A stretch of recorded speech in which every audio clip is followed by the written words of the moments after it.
On the morning of my wedding, I should have been slipping into my gown, fixing my veil, and smiling at the thought of walking down the aisle. Instead, I woke up bald. My mother-in-law had taken scissors to my head while I slept, and when I demanded to know why, she looked me straight in the eyes and said, "A dwarf like you will never be fit to marry my son." That moment shattered me. But it was also the day I decided no one, not even her, would destroy me. What happened next left an entire family in shock, and a mother-in-law begging for forgiveness. Before I share how this wedding turned into a battle for my dignity, make sure you hit subscribe and drop a comment telling me where you're watching from. I go through every single one. My name is Naomi, and tomorrow was supposed to be the happiest day of my life. After years of being mocked, stared at, and told that a woman like me would never be a bride, I was finally going to walk down the aisle to marry Adrian, the only man who ever looked at me and saw more than my height. Adrian's family insisted that I stay in their house the night before the wedding. They called it tradition, a way to bond before I officially became their daughter-in-law. I wanted to believe it was kindness, but a strange unease sat heavy in my chest. His mother's smile never reached her eyes, and every word she spoke carried hidden daggers. Still, I agreed. I told myself that tomorrow I would wake up, put on my gown, fix my veil, and all the years of mockery would be washed away. Tomorrow, the whispers that said a dwarf woman can never be a bride would be silenced once and for all. I remember standing in the guest room, the veil folded carefully on the dresser. My fingers lingered on the delicate fabric, my heart racing with both excitement and fear. I whispered to myself, "This is real, Naomi. You're really getting married." But what I didn't know was that while I held on to hope, someone else was holding on to hatred. As I drifted into sleep, the last thing I heard wasn't the sound of celebration in the distance, but a sharp whisper in the hallway outside my door. A woman's voice, cold and filled with venom. "This wedding will never happen the way she thinks." And I slept, unaware that the most humiliating moment of my life was already planned. The first thing I felt was cold. Not the cold of air drifting through an open window, but a sharp, unnatural chill against my scalp. I reached up, half asleep, expecting to run my fingers through my hair, but instead my hand met bare skin. My breath caught in my throat. I sat up quickly, my heart hammering in my chest. I stumbled toward the mirror on the far side of the room, my feet dragging like they carried chains. And then I saw her. Or rather, I saw the ghost of myself. My hair, the hair I had been growing and caring for all my life, was gone. Every strand stripped away. My scalp was raw, pale, and bare. My knees almost gave out. I clutched the edge of the dresser, my reflection staring back at me unrecognizable. All the years I had endured whispers about my body, about my height, about being less of a woman. All of it came crashing back in that moment. But this was worse. This was not just cruelty. This was a calculated attack. The creak of the door snapped me from my shock. Slowly, I turned, and there she was. My mother-in-law stood in the doorway, her posture tall, her eyes gleaming with satisfaction. In her hand, she held a pair of scissors, their silver blades catching the morning light like trophies. Her lips curved into a cold smile. "Now," she said, her voice cutting sharper than the scissors, "let us see if you still think you can be a bride, a dwarf with no hair. You are not fit to marry my son." I froze, my throat closing, as though her words had wrapped around it like a rope. I wanted to scream, to shout, to tell her she was wrong, but no sound came. I turned back toward the mirror, my bare head reflecting the light, and for the first time in years, I felt completely broken. The question clawed at my mind like a vulture circling its prey. What will Adrian say when he sees me like this? When Adrian entered the room, Relief washed through me. My chest loosened, my body trembling with the hope that finally, I was safe. He would see me, hold me, and rage against the cruelty his mother had inflicted. "Adrian," I gasped, my voice breaking as I reached for him. "Look at me. Look at what she's done." I wanted his arms around me. I wanted the fire in his voice that once silenced strangers who mocked me in public. I wanted my protector back. But he didn't move. He stood in the doorway, his hand tightening on the frame, his jaw clenched. His eyes flickered to my bare scalp, then quickly darted away, as if the sight of me was too much to bear. "Adrian," I pleaded, stepping closer, my tears spilling freely. "Say something, please." The silence stretched until it became unbearable. Then, finally, he muttered words that struck harder than scissors against my skin. "It's just hair, Naomi. Let's not make this worse than it already is."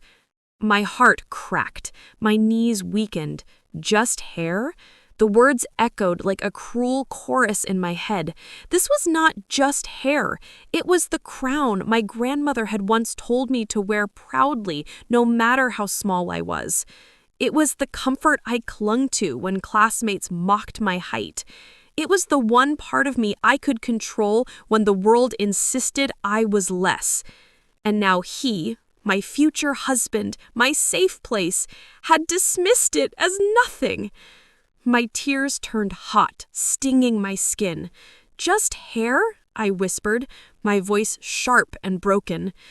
"Do you understand what this means? Do you understand what it feels like to wake up stripped, humiliated, knowing it was your mother who did this to me?" He looked away, shame flickering across his face, but still he said nothing. Not a word against her, not a defense for me. Each second of his silence hurt worse than her cruelty. She had stolen my hair, but his silence was stealing my trust. His mother's hatred I could fight, but his indifference? That was a wound that cut deeper than any blade. I stepped back, my chest rising and falling with ragged breaths. My voice trembled, but I forced the words out anyway. "Adrian," I whispered, searching his eyes for truth. "Were you part of this?" His jaw tightened, his fists clenched at his sides. He did not answer. His silence spoke louder than any confession. In that moment, I realized I was standing not just against his mother's cruelty, but against his weakness, and it terrified me more than anything else. The church doors swung open, and for a heartbeat, the world froze. My hand gripped the bouquet so tightly my knuckles turned white. The tilted veil draped low across my face, hiding the truth of what had been stolen from me. Beneath it, I was trembling, but I forced one step forward, then another. Gasps rippled down the pews like a wave. At first, I thought they were reacting to the gown, the flowers, the moment. But no, the sharp whispers that followed told me otherwise. "Look at her. She looks like a child. How could he marry her? A bride should be radiant, not like that." The words were daggers thrown with perfect aim. I felt each one pierce me, tearing into the fragile hope I had tried to protect. My heart pounded in my chest, and I focused on breathing, step by step, pretending I couldn't hear what they were saying. But I did. Every word carved itself into me. I reached Adrian at the altar, and for one fragile second, I searched his face. I prayed for even the smallest flicker of defiance, a hand reaching to hold mine firmly in front of them all. Instead, his eyes flickered nervously toward the crowd. His lips pressed into a thin line, as though he was embarrassed, not of them, but of me. The ceremony pressed on, each word of the priest muffled beneath the sea of murmurs. Their whispers were louder than blessings, louder than vows, louder than love itself. and still I stood there, forcing myself not to break. When it was time for the toast, I thought maybe, just maybe, things would change. Perhaps someone would rise and speak words of kindness, of celebration, words that could stitch my broken heart back together. But instead, she stood, my mother-in-law. Her pearls glistened under the light, her smile painted with poison. She raised her glass, and her voice rang through the hall. Soft and sweet, every syllable sharpened like a blade. "To my son," she said, her eyes flicking toward me with icy disdain, "may this be his only wedding." The room erupted in laughter. Polite, brittle, but laughter nonetheless. Heat rushed to my face, my chest burned, my lungs heavy. That wasn't just a toast, that was a curse, laid before everyone, wrapped in sugar but steeped in venom. She wasn't simply humiliating me, she was planting seeds of doubt into every mind in that church. Seeds that said I didn't belong here, that I was nothing more than a mistake, a stain on their family's perfect picture. I stood frozen, clutching the bouquet, the whispers swirling around me like vultures. For the first time, I wasn't just humiliated. I was afraid. Afraid that everyone believed her. Afraid that even Adrian believed her. And yet, even in that moment, something stirred inside me. A voice, small but stubborn, whispering, "If they think this is the end of me, they are wrong." The priest's voice echoed through the church. "Do you take this man?" But the words blurred as my hands trembled around the bouquet. The veil clung to my face, the whispers from the pews still clawing at my ears. I forced my chin up, willing myself to focus on Adrian, to focus on love, on the future we promised each other. And then it happened. A soft tickle brushed against my wrist. I looked down and froze. A single strand of hair dangled from the bouquet, catching the light like a cruel reminder. Then another, and another. My breath caught in my throat as I realized what I was holding. Hidden within the flowers, tucked deliberately, were clippings of hair, not mine anymore, but pieces of what had been stolen from me. One by one, the strands slipped free, tumbling down like fallen feathers, scattering across the floor in front of everyone. Gasps rippled through the crowd, sharp and unrestrained. The whispers turned to shocked laughter, choked behind hands that pretended to hide it. "She's falling apart," someone muttered. "Look, it's her hair," another voice hissed. My grip faltered. The bouquet slipped from my hands and crashed to the ground, petals scattering across the aisle. The sound was deafening, a shattering glass inside my chest. I staggered, clutching my stomach as if to hold myself together, though every piece of me was splitting open in plain view. I lifted my eyes and saw her, my mother-in-law, sitting primly in the front row, her lips curled into the faintest smile. Not wide, not obvious, just enough for me to know. She did this. She had hidden those clippings, planted them like seeds of humiliation, timed to bloom at the very moment I stood before God and witnesses, ready to vow myself to her son. Her message was clear. I took your crown once in the bedroom, and I will take it again here, before the world. You will never rise. You will always fall. My heart pounded so loud I could barely hear the priest calling my name. I stared down at the hair strewn across the aisle, black against white marble, the proof of her cruelty shining for all to see. My legs trembled beneath me, but I forced myself to whisper, even if no one else could hear. "She won't stop until I'm destroyed." Tears stung my eyes, blurring the rows of faces that stared, half in pity, half in judgment. Adrian's hand twitched at his side, but he did not move. He did not reach for me.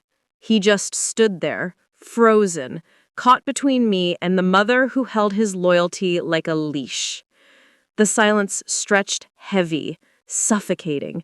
I wanted to scream, to run, to tear off the veil and expose them all.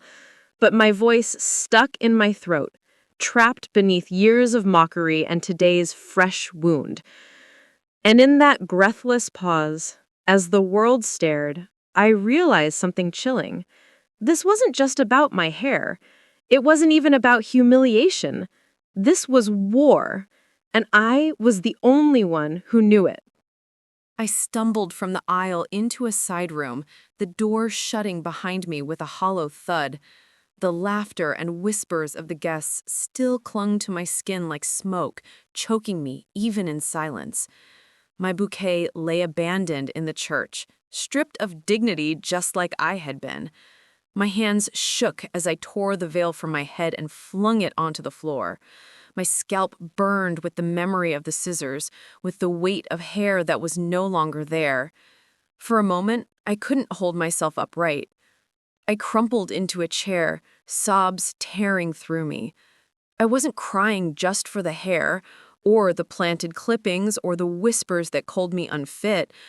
I was crying for every time in my life someone had said I wasn't enough. Every time they laughed at my height, my walk, my body.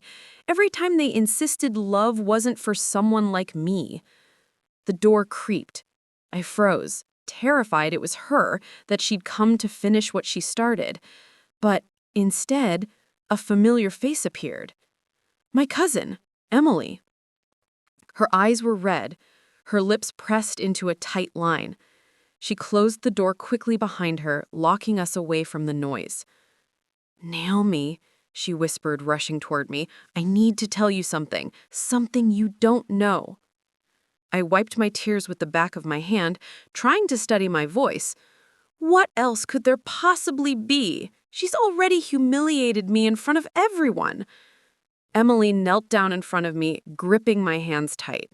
Her voice trembled, but her words cut like fire. She tried to bribe me last night. She came to me with money, told me to ruin your dress before you ever walked into that church. She said if I didn't help her, she'd make sure I was cast out of this family too. My breath caught in my throat. My eyes widened as the weight of her confession sank in. You knew? Emily shook her head quickly, tears spilling down her cheeks. I refused, Naomi. I swear I did. I told her no. But you need to understand, she isn't finished. The hair, the bouquet, all of this, it's just the beginning. She has more planned. She won't stop until you're broken, until you walk away from Adrian for good. A hollow laugh escaped me, bitter and sharp. So this really is war. She doesn't just want to humiliate me, she wants to erase me. Emily squeezed my hands tighter. Yes, and she thinks she can, but she's wrong, because I'm on your side. For a moment, the tears stilled on my face. My chest rose and fell, my heart pounding with something new, not fear this time, but fury, a fire I hadn't felt before. I brushed my tears away with trembling fingers and sat up straighter, meeting Emily's gaze with steel in my eyes. If she wants war, I whispered, my voice firm and steady, then she'll have it. The words hung in the air like a vow, sealing the moment. No longer the wounded bride, no longer the silenced woman. From this point forward, I was something else, something sharper. And beyond the door, I could hear the faint sound of laughter from the reception hall, the predator's laugh of a woman who thought she had already won. She had no idea the fight had just begun.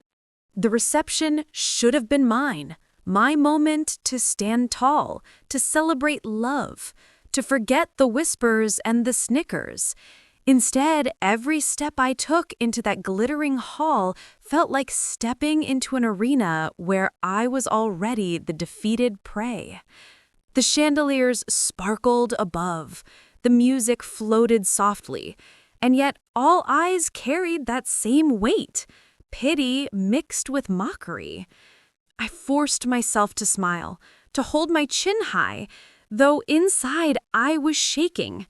Emily's words still echoed in my head. She's not done. She has more planned. My eyes scanned the room, looking for her, and then, right on cue, my mother-in-law clutched her chest dramatically and collapsed against her chair. Gasps filled the air. Guests rushed to her side, waiters fumbled with glasses of water, and Adrian was there in an instant, lifting her hand like a dutiful son. "Mother, are you all right?" he asked frantically. Her eyes fluttered open just enough to catch the attention of every single guest. She pressed her hand to her pearls, her voice weak but loud enough for all to hear. I just can't take the stress of it all. My poor heart." Poor heart. My lips tightened until they trembled. Every gaze that should have been mine shifted to her, every cheer and toast now muted, replaced by murmurs of sympathy. She had stolen the spotlight yet again, but this time with a performance that could have won her an award. I stood near the edge of the room, my fists curled so tightly around my ring finger that the band dug into my skin. The symbol of my vows, of promises whispered in the dark, now felt more like a shackle, with her watching over every move I made. As the crowd settled around her, I slipped closer, moving just behind a group of concerned relatives. That was when I heard it, the low, venomous sneer meant for only one listener, though I caught every word. "Tomorrow," she whispered to her sister, her lips barely moving. "She's gone from his life, one way or another." The words slammed into me like ice water down my spine. Tomorrow! She wasn't just planning to ruin the wedding day. She was plotting to erase me completely from Adrian's future. The vows I had spoken hours earlier, the promises we had tried to make sacred, were already under attack before the ink of the day was dry. I gripped my ring tighter, my knuckles whitening as rage coursed through me. Fury pressed against my ribs, my chest rising and falling in sharp breaths. She wanted me gone. She wanted me broken. She wanted to prove that no dwarf woman, no woman like me, could ever belong at the center of her son's life. But as I stood there, my heart pounding, I realized something else. Fear was no longer my master. Each humiliation, each cruel whisper, each act of sabotage was no longer pushing me to collapse. It was sharpening me, forging me. I pressed my palm flat against the ring, breathing through clenched teeth. "You think tomorrow is your victory?" I thought. "No, tomorrow is the day you learn who I really am."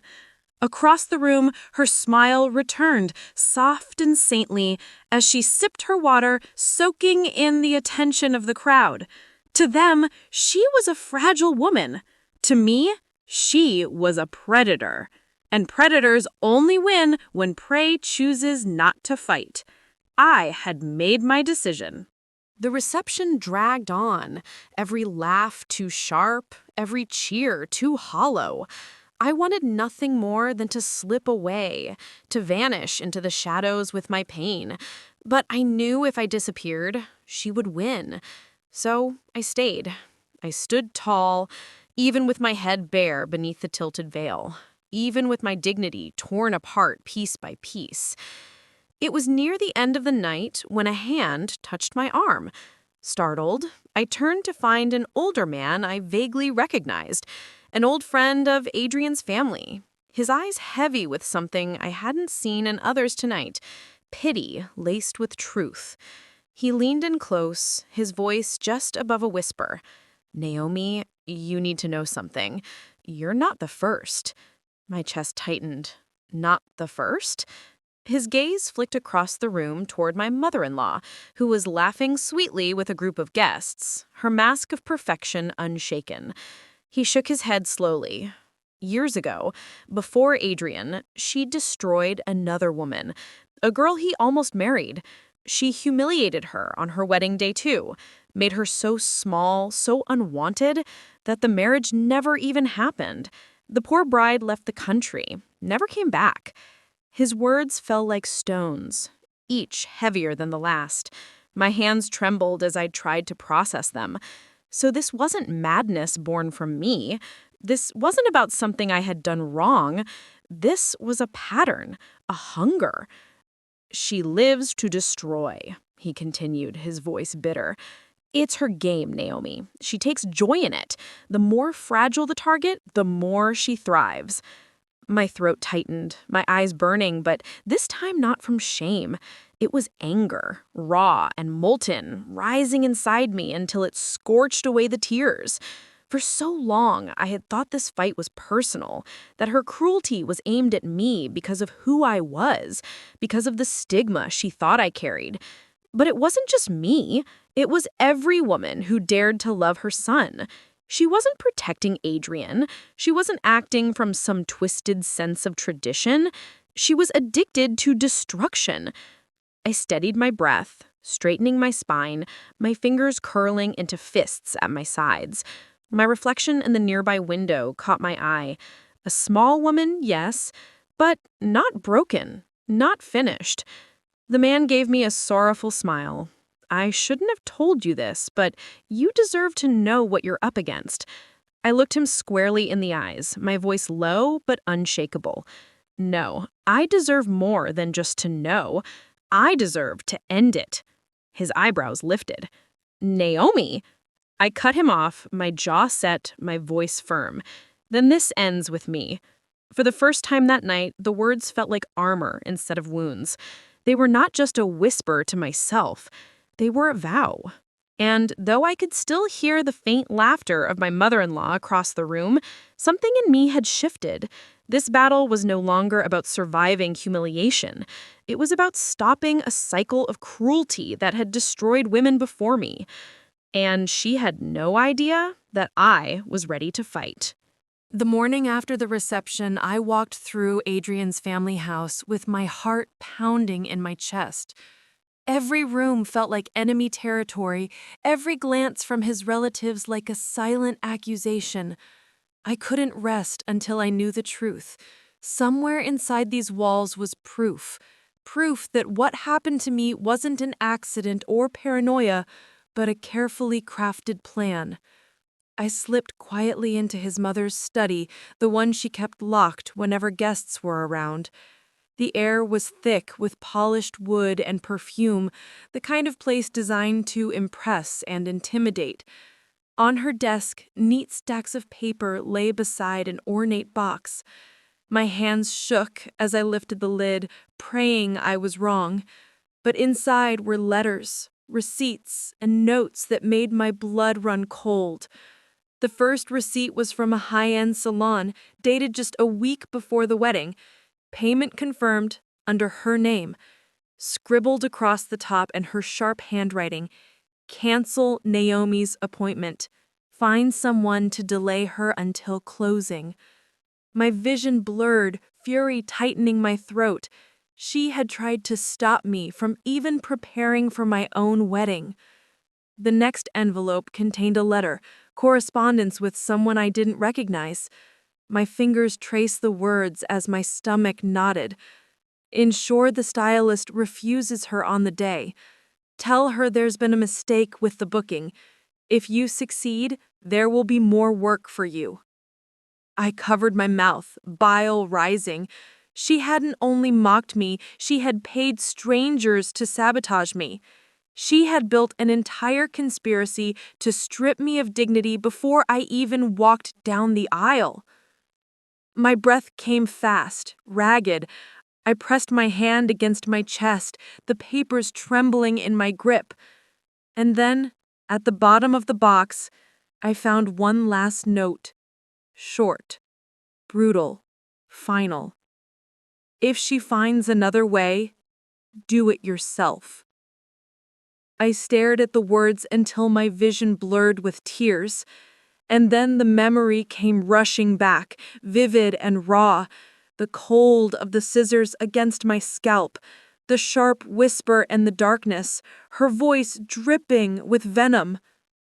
My body trembled, rage and grief colliding inside me as I whispered aloud, the words clawing out of my throat. When that failed, she shaved me herself. The truth weighed heavy in my hands, undeniable. She had orchestrated everything. The humiliation wasn't a slip of cruelty, it was her masterpiece. And now I held the evidence that could expose her. The family gathered in the great room the following evening, laughter floating over glasses of wine and plates of food. But I wasn't listening. My heart thudded in my chest like a drumbeat of war. In my bag lay the receipts, the letters, the proof of her cruelty. My hands shook as I touched the envelope, but this time it wasn't fear making me tremble, it was anticipation. I had spent years swallowing humiliation, convincing myself I had to endure, that silence was survival. But silence had only made her louder. Tonight I would speak. Tonight her mask would crack. I rose from my seat, my voice steady though my insides twisted like fire. I need everyone's attention. The room stilled, 100 eyes pressing against me. My mother-in-law's smile flickered faintly as she folded her napkin, her gaze calm and calculating, as though she had already won. I pulled the envelope from my bag, holding it high. I know what you did. Gasps rustled through the relatives. My hands didn't falter as I laid the receipts and letters across the table, my voice rising with every word. You hired someone to cancel my salon appointment. You tried to bribe my cousin to destroy my dress. And when none of that worked, you took scissors to my hair while I slept under your roof. The silence was absolute, like air sucked from the room. A relative reached forward, lifting one of the receipts, his eyes widening. Another bent close to read the scrawled words on the letter, her hand covering her mouth. For the first time, her perfect smile cracked. My mother-in-law's jaw tightened, her hands curling into fists on the table. You're lying, she hissed, but her voice lacked the sweetness it usually carried. No, I said firmly, my voice shaking with conviction. This is the truth. You wanted to destroy me, to make me so small, so humiliated that I would walk away. But I didn't, and I won't. The room buzzed with whispers, relatives shifting uncomfortably, their eyes darting between her and me. Adrian sat frozen, his face pale, his gaze fixed on the damning evidence scattered before him. For a moment I thought he might finally stand, might finally choose me, but his silence was louder than her denial. My mother-in-law rose slowly from her chair, her eyes blazing, her voice dripping venom. You think this makes you strong? You think waving a few papers makes you a wife? Even bald, she spat, her words slicing into me like knives. You'll never be my son's wife. The room gasped as her mask shattered, her cruelty spilling out for all to see. And yet, in the echo of her words, something inside me hardened into steel. This was no longer humiliation. This was war, and I was ready to fight it to the end. The room was so quiet, I could hear my own pulse pounding in my ears. Papers lay scattered across the table, relatives whispering in shock. My mother-in-law stood glaring at me, her venom still hanging in the air. Even bald, you'll never be my son's wife. And there, between us, sat Adrian, frozen. His eyes darted from me to her, then back again, as though the weight of both worlds pressed down on his shoulders. His silence screamed louder than anything. Every second that ticked by was another wound in my chest. Finally, I broke the silence. My voice cracked as I whispered, "Adrian, say something, please. Tell them this isn't true. Tell them you believe me." He swallowed hard, his knuckles white against the edge of the table. His lips parted, but no words came. The relatives leaned forward, waiting, desperate for him to choose a side. My heart pounded, my breath caught in my throat, and then, at last, he spoke. I knew," he muttered, his voice low and heavy. The world tilted beneath me. "What do you mean you knew?" His shoulders sagged, his eyes filled with shame. "I knew she planned something. I didn't know exactly what, but I knew. And I was too weak to stop her." Gasps rose from the room, sharp as knives. The relatives shifted in their seats, some shaking their heads, others pressing hands to their mouths. My body went cold, my heart splitting apart piece by piece. The man I loved, the man I thought would fight for me, had seen the storm forming and chosen silence. Tears streamed down my face, but they no longer burned.